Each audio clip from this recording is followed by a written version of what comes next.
tout le monde, ça me fait plaisir d'être ici. Ça faisait longtemps que je n'étais pas venue au Forum FinTech. Avant, je travaillais chez Crésus, donc je venais régulièrement. Mais là, je suis ici avec un nouveau chapeau, celui de la cybersécurité. C'est pas nouveau pour personne. L'intelligence artificielle, c'est le sujet de la conférence, suscite un véritable engouement. C'est plus une question de si les organisations vont l'adopter, mais bien comment. D'ailleurs, il y a beaucoup d'entre nous qui est ici aujourd'hui pour s'inspirer puis trouver des opportunités d'affaires supportées par ces technologies-là. Ce qu'on remarque souvent, c'est que les lignes d'affaires identifient des opportunités en or d'augmenter la productivité de leurs équipes. D'ailleurs, hier, Laurent Ferreira en parlait, il parlait de speed, de la vitesse. On veut innover, on veut avancer face à la compétition, mais souvent, ça met une énorme pression sur les équipes TI, les équipes de sécurité, qui se doivent de déployer ces solutions-là de manière sécuritaire. Puis malheureusement, trop souvent, on voit ces équipes-là comme le red tape interne ou les party poopers de l'innovation. Avant de rentrer dans le vif du sujet avec nos experts en protection de la donnée et sécurité de l'information, je veux juste prendre le pouls de la salle. Là. Donc, à main levée, qui ici travaille en TI ou en sécurité? OK, un gros groupe. Et dans les lignes d'affaires, le côté business? Parfait. Ça nous donne une bonne idée de l'équilibre. Donc, comme certains d'entre vous le savez, c'est difficile, c'est un défi constant de trouver le bon équilibre entre l'innovation, l'adoption de nouvelles technologies, l'atteinte de nos objectifs d'affaires, tout en déployant les bonnes pratiques, puis de manière sécuritaire. Donc, ce qu'on vous propose aujourd'hui avec notre panel d'experts en sécurité de l'information, peu importe là où vous en êtes dans votre adoption de l'intelligence artificielle, c'est de vous donner plus de visibilité sur l'importance de la sécurité des données, qui en est responsable, mais surtout des pistes de solutions pour prendre action dès demain. Donc, chers panélistes, premièrement, merci d'être ici avec moi aujourd'hui. Si vous pouvez commencer par vous introduire, on va commencer avec André, vous introduire, nous partager où votre organisation en est tant qu'à l'adoption de l'intelligence artificielle, puis peut-être nous partager là, un cas concret que vous en faites là, au sein de la banque. Merci et bonjour à tout le monde. André Boucher, responsable de l'architecture, du software engineering, de l'observabilité et de la sécurité de l'information à la Banque nationale. Vous avez déjà eu la chance d'entendre Julie Lévesque, d'entendre Laurent Ferreira sur le positionnement de la banque quant à notre adoption d'intelligence artificielle. Je pense que les mots de Julie tout à l'heure sont ceux qui résonnent le plus au sein de notre équipe de direction. C'est une opportunité d'affaires. Fait que même si je suis en sécurité de l'information et ton représentant officiel de l'équipe de Red Tape, c'est l'introduction, je pense qu'il faut l'imputabilité de l'équipe de Red Tape, c'est de dire hey, j'ai une opportunité maintenant de changer les choses, de faire les choses différemment, puis chose que vous discutez déjà entre vous, d'augmenter la productivité et la qualité à un coût égal, ce qui est quand même quelque chose d'assez révolutionnaire en adoption de technologie et en changement. Pour la banque, on essaie, on veut être un early, mais quand même pas trop tôt adopter. On veut se lancer dans le bain, on veut apprendre, on veut expérimenter. Bon, avec mon chapeau de sécurité de l'information, je veux m'assurer que j'ai les yeux dessus comme il faut. Ça s'est manifesté très tôt chez nous avec l'adoption de nos outils d'Office 365, donc dans notre bureautique. Qu'est-ce qu'on peut faire de différent, de mieux, de plus rapide, de plus grande qualité avec nos outils d'intelligence artificielle? Expérimenter, voir les gens tenter des choses, réussir, se planter parfois, apprendre de ces erreurs-là.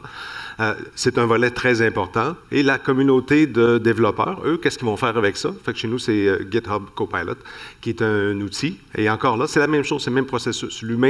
On va parler d'humain, l'humain dans cette équation-là est hyper important. Et ce serait notre apprentissage, je pense, initial. Je pense que Julie disait tantôt, la partie de l'humain dans toute cette transformation-là, elle est plus que jamais importante.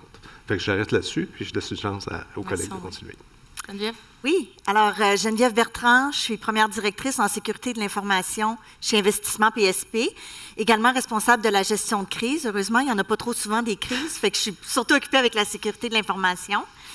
Notre posture chez PSP, en fait, on a vraiment une posture de early adopters. Il y a beaucoup d'effervescence autour de l'intelligence artificielle, du Gen AI chez nous. Il y a quelques années, vous vous souvenez peut-être du buzz de ChatGPT autour de l'hiver-printemps 2023. Quelques mois plus tard, chez nous, on avait déployé un engin qui était sécurisé et qui répondait aux mêmes besoins que ChatGPT, mais dans un environnement interne à PSP. Ensuite, on a parlé beaucoup de copilotes, Donc, notre organisation avait été sélectionnée à l'époque par Microsoft pour être une des quelques organisations qui avaient accès au programme Early Access. Donc, ça nous a permis de tester les produits assez rapidement. Et aussitôt que le produit est arrivé en disponibilité générale, ça a été quand même déployé assez rapidement là, à travers l'organisation. Donc, évidemment, on a beaucoup d'énergie autour de ce dossier-là, mais on ne fait pas ça de façon aléatoire, sans contrainte ou sans barrière. En fait, on essaye quand même de bien implanter ça, de bien sécuriser ces environnements-là. Aujourd'hui, on continue à tester différents outils en mode pilote, toujours dans des environnements sécurisés. Donc, on essaie vraiment d'être à l'avant de la parade. C'est la posture qu'on a adoptée pour pouvoir trouver les meilleurs outils, les meilleurs cas d'utilisation pour permettre à nos employés là, de pouvoir répondre à leurs besoins et surtout de ne pas être tentés d'aller vers les outils publics non sécurisés, mais de rester dans notre environnement plus sécurisé.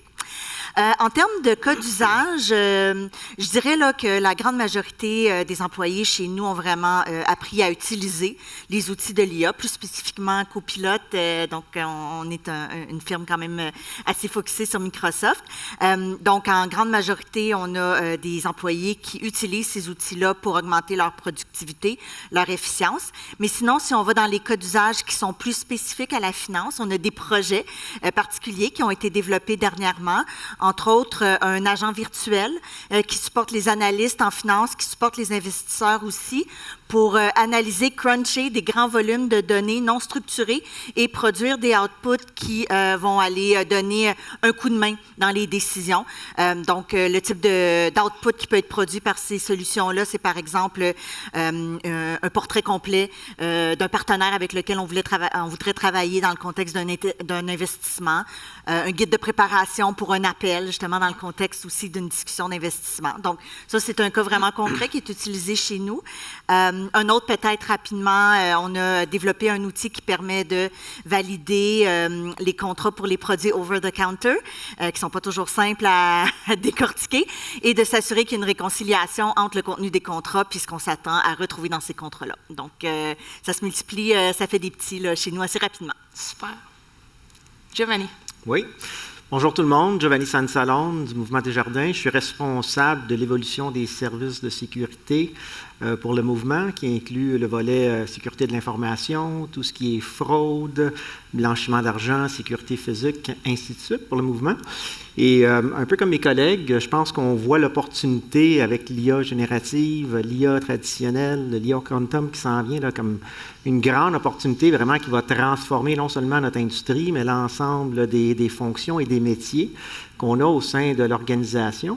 Ça fait déjà plusieurs années qu'on travaille avec l'IA chez Desjardins, plus récemment avec l'IA générative. D'ailleurs, c'est une des orientations stratégiques qu'on a au niveau de notre plan d'affaires, de vraiment ancrer l'ensemble de nos pratiques au niveau des données et de l'analytique, ce qui crée plusieurs cas d'usage là, à travers l'organisation. Bien entendu, on veut le faire de façon responsable, de façon juste à temps également, là, vraiment pour venir soutenir, je vous dirais, là, la valeur ajoutée qu'on amène au niveau de nos membres et clients. Puis, pour vous parler de certains cas d'usage, il y en a plusieurs, mais il y a peut-être 4 endroits où on a plus d'investissement en tant que tel. Un, c'est par rapport à justement toute l'expérience au niveau de nos membres et clients. On a des cas d'usage présentement au niveau de nos centres d'appel, que ce soit directement avec notre clientèle ou même nos centres d'appel au niveau de la fraude, où ce qu'on vient ajouter un élément d'agent expert, un agent conversationnel, même offrir une certaine expertise au niveau des investigations, par exemple, de cas de fraude, ainsi de suite, qu'on utilise. Ensuite de ça, au niveau de tout ce qui est efficacité et performance au niveau de l'organisation, la même chose qu'au niveau de la Banque nationale, on utilise des solutions telles que Copilot pour vraiment moderniser nos façons de faire et optimiser justement nos tâches à l'interne. Au niveau soutien à la business d'un point de vue croissance, je sais que tu as dit qu'on était du red tape tantôt, mais en fait, on essaye vraiment d'être un enabler pour nos lignes d'affaires. On déploie des cas d'usage qui viennent justement aider à la prise de décision par rapport à la tarification qu'on va mettre de l'avant selon le membre, selon la consommation des différents produits et services. Comment est-ce qu'on s'assure justement qu'on met la meilleure offre devant le membre afin de soutenir notre croissance. Et bien entendu, le quatrième, c'est au niveau de tout ce qui est sécurité, que ce soit dans le domaine de la SI outils, que ce soit dans le domaine de la fraude, plusieurs cas d'usage qui nous permettent d'aller chercher une meilleure détection, une meilleure compréhension et une réponse plus appliquée par rapport à la gestion de nos risques au sein de l'organisation. Donc, ça fait, je te dirais, le tour de... Merci, Giovanni. Bianca? Oui, bonjour tout le monde. Mon nom est Bianca Lavoie. Je travaille au ministère de la cybersécurité et du numérique au gouvernement du Québec. Je suis responsable de la Direction générale de la sécurité de l'information gouvernementale. Donc, j'ai le chapeau d'encadrer la gouvernance, la gestion de la performance, de la conformité et de la gestion des risques pour un peu le grand chapeau pour l'ensemble des ministères et organismes au gouvernement du Québec. Le ministère de la cybersécurité, lui, est responsable d'établir les orientations et les exigences relativement au déploiement de l'intelligence artificielle au niveau d'ensemble des ministères et des organismes. Bien que chaque ministère a ses propres équipes de sécurité, ses propres équipes de gouvernance de la donnée, on travaille quand même à dicter les grandes orientations et les grands principes liés au déploiement des solutions d'IA génératives.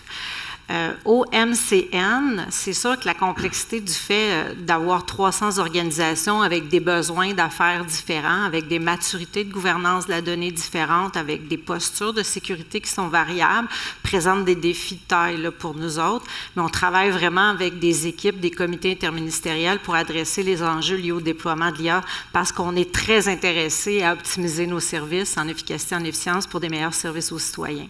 Donc, on est vraiment là-dedans. Le MCN, le déploiement, l'état des lieux, là, dans le fond, à travers l'ensemble du gouvernement du Québec, on a fait, le ministre a lancé un décret qui a obligé, dans un souci de transparence et de cohérence pour les citoyens, que les ministères et organismes qui avaient développé des projets ou des initiatives d'IA nous déclarent les projets.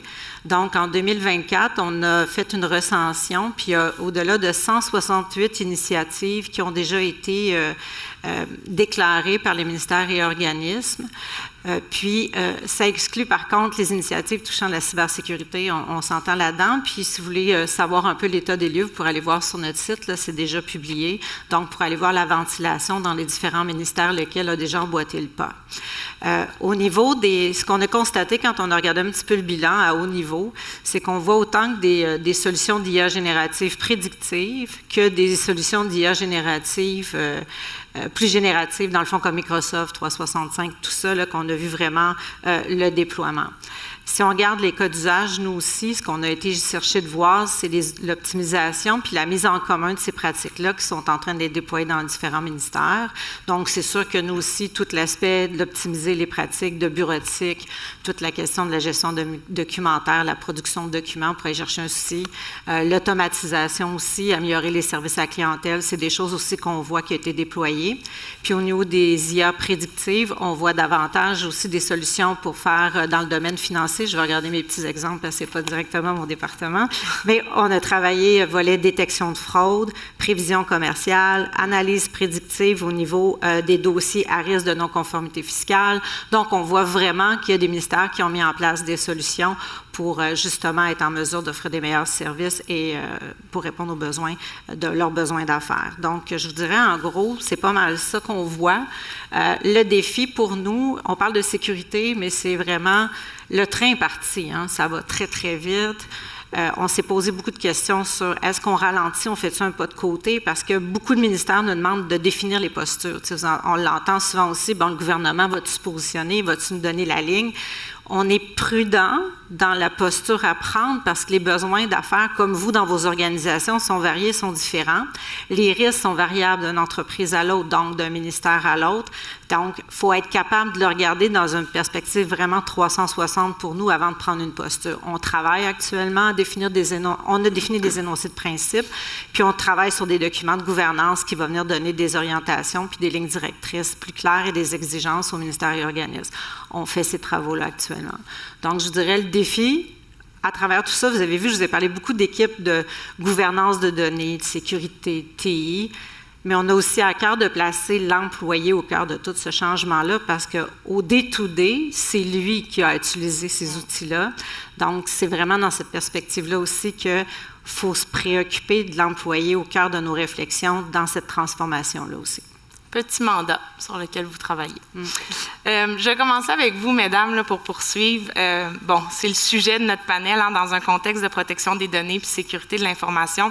Selon votre expérience là, respective, c'est quoi les plus grands risques que vous observez lors du déploiement là, de l'IA? Ouais. Si on prend une lunette sécurité de l'information, cybersécurité, je pense que la plupart des risques associés à l'IA sont des risques qui existaient déjà, mais qui sont amplifiés, qui sont exacerbés. Je vais peut-être juste vous en nommer deux, là, ceux dont on discute le plus. Le premier, c'est la façon dont on peut accidentellement, ou du moins pas consciemment, alimenter ces engins-là avec de l'information qui peut être sensible, qui peut être confidentielle, à travers les recherches qu'on fait, à travers les prompts qu'on fait.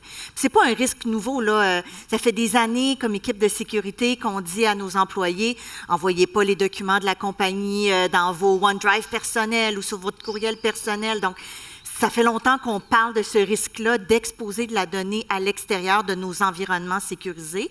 L'IA vient certainement ajouter une couche de complexité là-dessus, souvent sans qu'on s'en rende compte, et surtout dans les outils où il y a maintenant des versions entreprises et des versions publiques qui existent simultanément. Est-ce que je suis sur le site entreprise de ChatGPT ou je suis sur le site public de ChatGPT? Puis là, tout d'un coup, je parle d'une activité ou d'un projet qui se déroule dans mon organisation. Je donne des détails, ça alimente l'engin avec un prompt subséquent, ça continue à alimenter, puis ça donne une base d'informations là, qui peut venir à contenir de l'information assez sensible. Donc ça serait le premier. Le deuxième, que je dirais, qui est encore une fois un risque qui existait déjà, c'est que l'IA vient un peu faire écrouler une pratique pas très bonne en sécurité, mais qui est la sécurité par obscurité. Pour ceux qui ne savent pas c'est quoi la sécurité par obscurité, c'est dans le fond de compter sur le fait qu'on ne voit pas tout, qu'on ne sait pas tout, pour se dire qu'on est en sécurité. Comme par exemple, vous avez accès à beaucoup de documents, de dossiers au cours de vos années au sein d'une organisation. On vous a partagé toutes sortes de dossiers, de projets, tout ça. Puis 2-3 ans plus tard, vous ne vous rappelez plus que vous avez accès à ces dossiers-là, puis vous n'y avez plus accès, vous n'y allez plus, vous ne les consultez plus depuis 2-3 ans. Donc, il y a peut-être des choses là-dedans qui ne sont pas pour vous, qui sont devenues sensibles, mais vous ne le savez pas, vous n'y allez plus de toute façon. Avec l'IA, ça nous permet d'exposer tous ces accès-là, de donner de la visibilité aux dossiers, aux fichiers qui auraient peut-être été partagés avec vous il y a des mois, il y a des années. Les gens qui les ont partagés avec vous ne s'en souviennent plus. Avec le temps, ils ont rajouté d'autres documents, d'autres dossiers à l'intérieur qui maintenant sont peut-être sensibles, qui ne s'adressent peut-être pas à vous. C'était pas grave, vous n'y allez plus. Mais là, avec l'IA, vous faites une recherche là, sur un terme ou un sujet quelconque, tout d'un coup, ces documents-là, ces fichiers-là réapparaissent. Donc, ça fait en sorte que ce qui était un peu caché ne l'est plus. Ceci dit, ce n'était pas vraiment une bonne affaire que c'était caché avant. Là. La sécurité devrait être mise en place à la base, mais disons que ça vient exacerber un risque qui restait caché un petit peu sous le tapis avant. Bien, Geneviève, on partage les mêmes enjeux que vous avez constatés. Dans le fond, ce qu'on a voulu faire aussi, on a fait une expérimentation avec les outils d'IA génératifs, notamment Microsoft Copilot, qui est toute la suite que la majorité de nos ministères ont. Puis on a voulu mettre en commun en testant des cas d'usage pour voir c'est quoi les principaux risques. On avait un souci aussi d'évaluer l'efficacité puis les bénéfices ressortis pour l'investissement, parce qu'il y a quand même des coûts associés aux licences.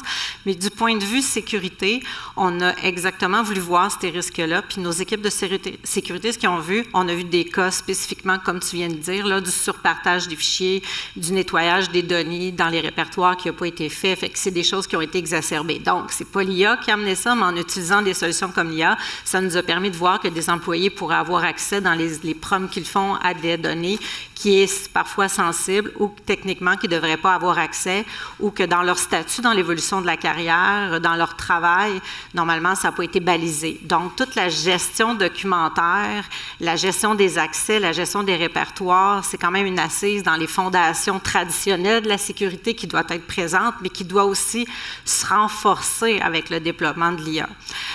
L'autre volet qu'on s'est rendu compte, c'est sûr que les citoyens ou nos employés, ils ont toute l'IA sur leur cellulaire ou à la maison, ils ont accès à des IA-Gen publics, puis souvent, ils ont accès à des IA-Gen performants, Puis des fois, ceux qu'on a dans nos organisations, parce qu'ils ne maîtrisent peut-être pas tout à fait très bien, ils veulent utiliser plus les outils qu'eux aimeraient bien utiliser versus ceux autorisés.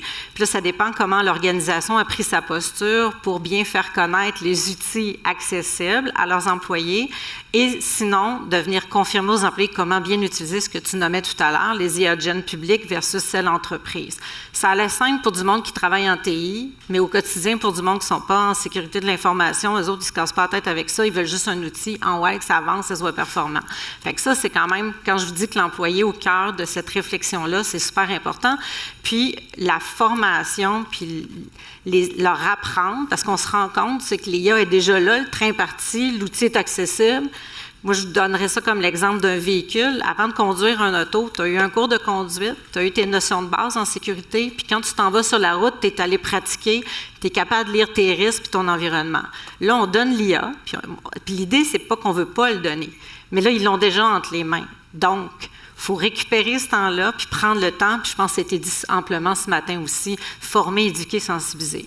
L'autre variable qu'on a vue à portée gouvernementale, c'est toute la conscientisation de l'employé avec quel type de données il a accès. De la donnée confidentielle, sensible, de la donnée personnelle, puis même si c'est leur quotidien, qui est quand même normalement la donnée avec laquelle on les autorise à transiger, c'est quand tu utilises des outils d'IA ou des applications spécifiques, ils ne sont peut-être pas conscients des risques rattachés à cette utilisation-là. Donc, il faut prendre aussi le temps de les sensibiliser aux risques liés aux outils. Donc, ça, c'est un autre volet. Puis, le shadow IT, ça, c'est les employés qui utilisent les outils non autorisés par l'organisation qui pourraient rentrer des données confidentielles ou personnelles ou des outils qui sont peut-être autorisés avec des partenaires avec lesquels ils transigent, mais qui n'ont pas les pare-feux de nos équipes de sécurité. Fait que ça aussi, c'est des éléments là, de conscientiser qui nous exposent à différents risques. Là. Donc, il y a vraiment un thème qui revient, là, le facteur humain, là, dans vos réponses. Tu sais, pendant longtemps, en sécurité, là, on a dit que le maillon faible, c'était l'humain, c'était le plus grand risque. Puis, il y a plusieurs des organisations, probablement les vôtres, là, qui ont investi massivement pour développer, déployer des formations en sensibilisation à la cybersécurité. Même Gartner a sorti une recherche récemment là, que 90% des organisations ont un programme de sensibilisation à la cybersécurité, mais 69% des employés admettent contourner les règles sécuritaires de l'organisation. Donc là, Gartner s'est mis à se pencher sur d'autres méthodologies, d'autres approches qui s'appellent le Security Behavior and Culture Program, SBCP, Security Behavior and Culture Program. Ça vise à changer la manière dont les employés voient la cybersécurité au sein de l'organisation. Ça fasse partie de la culture, que ça devienne un réflexe, puis tranquillement, pas vite, changer le comportement de l'employé, le comportement humain. André, Giovanni, j'aimerais là, comprendre, vous, au sein de la Banque puis Desjardins, comment vous vous assurez d'impliquer l'employé dans la sécurité de la donnée puis de contribuer à la cybersécurité de l'organisation? Merci, je me lance. On a entendu beaucoup de choses déjà jusqu'à présent et on voit qu'il y a beaucoup d'aires de préoccupation. Il y a différentes communautés aussi. On ne parle pas à un humain, on parle à divers humains qui ont chacun leur perspective, leur imputabilité, leur responsabilité, leurs connaissances, leurs aptitudes. Donc, c'est un univers assez complexe à décortiquer. Mais à la fin de la journée, ça va peut-être vous surprendre, même si je travaille en sécurité de l'information, moi, j'ai confiance dans l'humain. J'ai vraiment confiance quand on donne à l'humain les bons outils, les bonnes connaissances, il va les appliquer pour faire les bonnes choses. Fait que fondamentalement, je suis peut-être pas à la bonne place, mais je suis content d'être à la place où je suis, où je fais confiance dans les gens. Par contre, si on ne leur donne pas tout ce qu'ils ont besoin pour faire un bon travail, c'est là qu'on s'insécurise. Puis un peu à ton exemple, par accident, on oublie quels accès qu'on avait. Si les outils ne sont pas là pour nous aider, on ne le sait pas. On change d'emploi, on a gardé des accès précédents. Si le système ou la systémique, elle n'est pas là pour nous aider, on est un peu démunis. Et l'IA, ce qu'elle amène dans ce modèle-là, c'est de l'accélération et de l'amplification. Tout à coup, on ne peut plus se cacher. On l'a dans le visage. Fait que là, je reviens à mon humain, il faut que je l'aide. Mon humain, il faut que j'en prenne soin. Donc, notre approche chez nous, on dit chacun est responsable de la cybersécurité. La cybersécurité, ça commence par moi. Chacun. Pour faire ça, il faut les munir d'informations et leur donner un framework de référence, un référentiel. Chez nous, la façon qu'on approche tout le problème, c'est qu'on commence avec un modèle de menace. C'est très commun dans notre métier. Essayons de comprendre, dans cet nouvel univers où on a d'intelligence artificielle, où on l'utilise, où on le développe, ou c'est simplement dans notre périmètre d'automation et de bureautique, qu'est-ce qui a changé? Quelles sont ces grandes menaces-là? Une fois qu'on a fait un bon portrait de menaces, on va traduire ça peut-être en scénario de risque. Et là, on tombe dans notre langage de risque. Et on va aller voir les risques qui sont le plus pertinents à nous, ceux sur lesquels on veut vraiment se pencher. Ça, c'est du travail de risque typique. Mais mon but, n'oubliez pas, c'est l'humain en bout de ligne. Ce que je suis en train de faire, c'est comprendre pour vulgariser. Au bout du processus, comme on fait toujours en gestion de risque, on va parler de quel contrôle qu'on veut mettre en place. Parler des contrôles à mes 30 000 plus employés, ça ne parle pas fort. Il faut que je parle de gestes de quotidien, il faut que je donne de la formation, il faut que je fasse de la sensibilisation. Alors, il faut transformer ces contrôles-là dans des gestes de quotidien, dans des programmes de formation formelle, informelle, des ateliers, la culture dont tu parlais tantôt, il faut qu'elle change. Notre but, en bout de ligne, c'est de permettre à la personne auquel je fais confiance de se rendre imputable puis de prendre des actions. Un petit outil, puis je passe à Giovanni après ça, un petit outil qu'on a réussi à mettre en place, un petit dashboard, c'est vraiment simple, ça vient un peu toucher ce que tu disais. On ramène à chacun l'opportunité d'aller voir, elle est où ma donnée? De quelle donnée suis-je propriétaire? Où est-ce qu'elle est présentement? Il y en a combien? On peut même évaluer la sensibilité de cette donnée-là et donner à la personne un facteur d'hygiène. Voici ton hygiène en ce moment. On peut donner donc au manager l'hygiène de son équipe au fur et à mesure dans l'organisation. Fait que ça ne nous permet pas de tout résoudre, mais ça nous permet d'informer pour permettre à la personne de se mettre en action. Écoutez, c'est excellent. Je pense qu'on vit tous un peu la même situation, puis on cherche tous un peu les mêmes réponses, là, à savoir comment est-ce qu'on vient responsabiliser, sensibiliser l'humain. Je pense que c'est impossible de séparer l'humain de l'aspect protection des données et la gestion des menaces. Souvent, on dit que l'humain est la première et la dernière ligne de défense également là, dans tout ce qu'on fait là, au niveau de nos processus critiques et tout ça. Et ça commence effectivement avec l'implantation d'une culture et d'un programme de sensibilisation, de formation. Et c'est drôle, lorsqu'on en parlait en arrière-scène, on a tous des programmes similaires. Nous, on a un slogan chez nous qui s'appelle, on dit la sécurité, c'est notre affaire à tous. Vraiment, on essaie d'instaurer cette réalité-là au niveau de nos façons de faire. Mais une fois qu'on l'a dit, comment est-ce qu'on la fait vivre, cette culture-là? Je pense que le défi, c'est justement de venir outiller nos employés à pouvoir justement reconnaître et ensuite agir également au niveau des différents risques là, associés à la protection de l'information. Nous, en équipe, ce qu'on fait, juste pour faire vivre la culture, on se partage, par exemple en IA générative, là, les différents cas d'usage qu'on utilise, les essais, les erreurs, et on essaie de les décortiquer pour voir, c'est-tu des cas d'usage justement qu'on accepterait ou on n'accepterait pas, quels sont les comportements justement à changer par rapport à ça. Mais d'un point de vue employé, chez Desjardins, notre programme, je vous dirais, comprend vraiment trois leviers. André, tu parlais de faire comprendre un peu le landscape au niveau des menaces et tout ça. Nous, en début d'année, avec chacun de nos employés, on leur demande de signer une entente d'utilisation responsable des technologies de l'information qui consiste à définir un peu qu'est-ce qu'on peut faire avec notre laptop, mais qu'est-ce qu'on peut faire également avec les différents outils là, de IA générative, ainsi de suite. Donc, c'est un outil là, de sensibilisation qui permet au moins d'identifier et de clarifier justement quels sont les risques associés à ça. L'autre chose qu'on a fait, c'est on a développé un tableau de bord à l'interne qui permet de donner à chacun des employés leur posture de sécurité par rapport à justement leur hygiène, un peu comme du côté de la Banque nationale. Donc, on leur identifie à chaque mois comment est-ce que vous performez au niveau de vos formations, comment est-ce que vous performez en termes de risque par rapport aux tentatives de phishing, ainsi de suite, au partage, ainsi de suite, d'informations. Et c'est attaché directement aussi au niveau de l'évaluation de leur rendement annuel. Ça fait partie des critères là, qui sont obligatoires au niveau de la gestion de performance au niveau des employés. Mais je vous dirais, le game changer dernièrement, c'est qu'on leur a donné aussi la possibilité d'agir pour réduire justement le risque associé à l'exposition, le surpartage d'informations, ainsi de suite. Donc, on a déployé des outils à l'interne, on est client de WeActis, qui permet justement de donner à chacun des employés la possibilité de comprendre au niveau de leurs environnements SharePoint, leur courriel, ainsi de suite, quels sont les documents, quels sont les partages présentement que vous faites justement au niveau de votre information sensible, chose qui était une obscurité totale auparavant. Tu sais, on leur dit « faites attention, partagez pas », ainsi de suite. Mais comment est-ce qu'on fait pour ajuster leurs lunettes, justement, pour qu'ils puissent voir un peu c'est quoi l'exposition et possiblement le risque, tu sais, qu'ils créent au niveau de l'organisation? Puis je peux vous dire qu'on a déployé cet outil-là technologique au niveau de ma vice-présidence.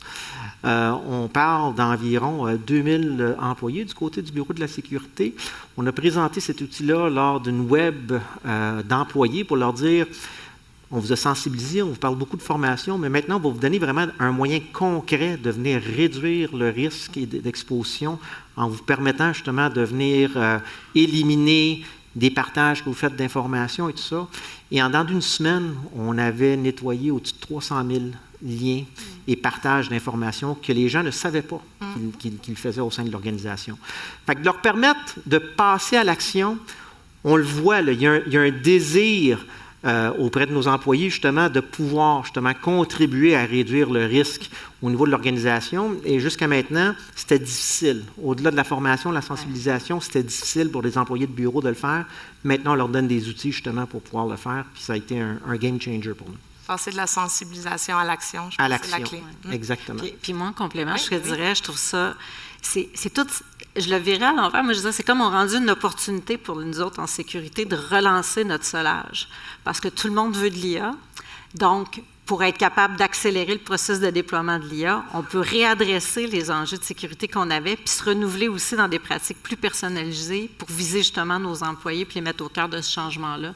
Fait que je trouve ça devient aussi, on n'est pas juste un pain, on est aussi une opportunité pour nous autres d'en faire des changements. J'aime ça. Dernière question pour vous, chers panélistes. Si vous aviez un seul levier là, à identifier pour assurer le déploiement de l'IA de manière sécuritaire, ça serait quoi? André? Moi encore en premier. Écoute, comme ça, je pense que j'ai changé d'idée en vous écoutant. Fait que merci beaucoup pour ce matin. La chose dont on n'a pas parlé, on parle beaucoup de nos employés, mais on vit tous dans un écosystème. On a des clients particuliers, des clients entreprises, on a des collègues. Je pense qu'on ne peut pas en parler assez. Alors, il ne faut pas avoir peur de ce changement-là. Il faut, en anglais, embrace. Il faut s'y mettre. Il faut s'y lancer. Et chacun de vous, chacun de nous, avoir une perspective de ça. On n'a pas l'histoire au complet. Fait que moi, si j'ai quelque chose à demander à tous, s'il vous plaît, ne voyez pas comme du red tape. Voyez, comme Bianca a dit, comme une opportunité d'affaires. Engagez-nous dans les processus. Engagez-vous dans les processus. Je vois François dans la salle. Ça nous prend de l'architecture, ça nous prend de l'ingénierie de logiciels, ça nous prend de tout ça, mais il faut le faire ensemble. Ça fait quelques années que je travaille. C'est le changement technologique le plus rapide qu'on a eu à faire face. C'est loin d'être le premier. On a déjà vécu ces choses-là. On sait sur quoi qu'on s'embarque, mais ce qu'on dit qu'on a appris dans le passé, c'est qu'il faut le faire ensemble, en collaboration. Ce que je nous lance comme défi, c'est vraiment réaliser ça. Il faut s'attacher les uns les autres, il faut se faire confiance, il faut se passer les bons coups, comme vous faites chez Desjardins apparemment. Il faut se donner les use cases les plus pertinents. Et puis, c'est le meilleur moment pour ne pas essayer de compétitionner sur la sécurité, mais au contraire, de la faire lever ensemble. Et ça ne devient plus du red tape, ça devient une opportunité d'affaires. Yes. Amazing. Moi, si j'avais utilisé un seul mot, je dirais littératie. Je pense que ça regroupe quand même plusieurs des concepts qu'on a abordés là, dans les dernières minutes. On a parlé de l'humain. La littératie, c'est pas juste de la formation, c'est pas juste de la sensibilisation, c'est une culture qu'on doit instaurer dans une organisation, puis c'est surtout pas ponctuel. Ça se fait dans le temps. Donc, c'est pas quelque chose qu'on se disait, moi, dans le prochain trimestre, je vais faire de la littératie en IA, puis ça va être fait. C'est vraiment quelque chose qui se fait dans le temps. Donc, la littératie, pour moi, c'est, oui, transmettre des connaissances, transmettre des expériences, mais c'est aussi outiller, habiliter les gens à prendre les bonnes décisions. Donc, plutôt d'avoir des employés qui se disent, la sécurité m'a dit que je ne pouvais pas utiliser les outils ABC, fait que je ne peux pas utiliser les outils ABC. L'idéal, c'est que les employés arrivent à un point où est-ce qu'ils se disent « Je ne vais pas utiliser les outils ABC parce que je sais que ce n'est pas les bons outils pour moi, il y en a des meilleurs, puis en plus, ils vont répondre encore mieux aux besoins de mon organisation. » Donc, c'est oui d'avoir un bon partage de connaissances, de mettre en place les bons outils, de permettre à nos équipes de comprendre l'IA, de comprendre les risques de l'IA, les biais de l'IA et de les habiliter à bien utiliser ce nouvel écosystème-là. Moi, je vais être un peu plus plat. Moi, je pense que ça commence vraiment avec une gouvernance très, très claire par rapport à ce qui peut être fait et ne peut pas être fait. Souvent, la gouvernance est vue comme étant, bon, on ne peut pas faire ci, on ne peut pas faire ça. Je pense qu'il y a tellement d'opportunités au niveau de l'IA là, et de zones où ce qu'on peut justement faire des choses. Soyons clairs au niveau de cette gouvernance-là. Moi, je pense que la gouvernance peut être un levier à l'innovation versus un frein si c'est bien canalisé au niveau de ce qui est accepté. Et ça va évoluer dans le temps, au fur et à mesure qu'on va se rendre confortable avec justement la technologie, les façons de faire, la réglementation, ainsi de suite. Là, cette gouvernance-là va devenir de plus en plus, je vous dirais, relax un petit peu. Là, on va en permettre encore plus. Et le deuxième, si je peux me permettre, je reviens à ce que je disais tantôt, là, c'est vraiment... On est capable de leur donner des outils afin qu'ils puissent agir justement à nous aider au niveau de notre posture de sécurité, puis sentir justement qu'ils sont dans l'action. Fait que de déployer des outils, comme je parlais tantôt, je pense que c'est un levier important. On est rendu là au niveau de l'industrie pour leur permettre justement de prendre action et ensuite de ça, d'utiliser l'IA de façon responsable. En complément, moi, de Giovanni, je vais faire du pouce parce que tous les premiers leviers mentionnés m'interpellent autant que vous autres. Là, je vais aller sur le point de vue dynamique, interactif. Moi, ça serait de développer le muscle, de la responsabilisation puis de la conscientisation. Puis ça a l'air des beaux mots, là, mais concrètement, pour être en action, puis de la personne derrière le clavier, derrière son outil d'IA avec lequel il veut utiliser, d'avoir le premier réflexe, parce qu'on est tous souvent dans la performance d'agir, de produire, puis il faut livrer. Bien, le petit step back avant, c'est que dans ton muscle, puis ton cyber-réflexe de te reculer avant de pouvoir te poser des questions pour dire quelles données dont je dispose, comment j'utilise mon outil. Donc, c'est de développer ce muscle-là de l'employé, qu'on y amène à avoir une plus-value dans l'utilisation puis des meilleurs gains aussi. Donc, c'est ce muscle-là de la sécurité en dedans de lui, parce que ce n'est pas inné chez tout le monde, parce que souvent, les employés, c'est le domaine d'affaires, c'est l'opérationnel, c'est pas la SI.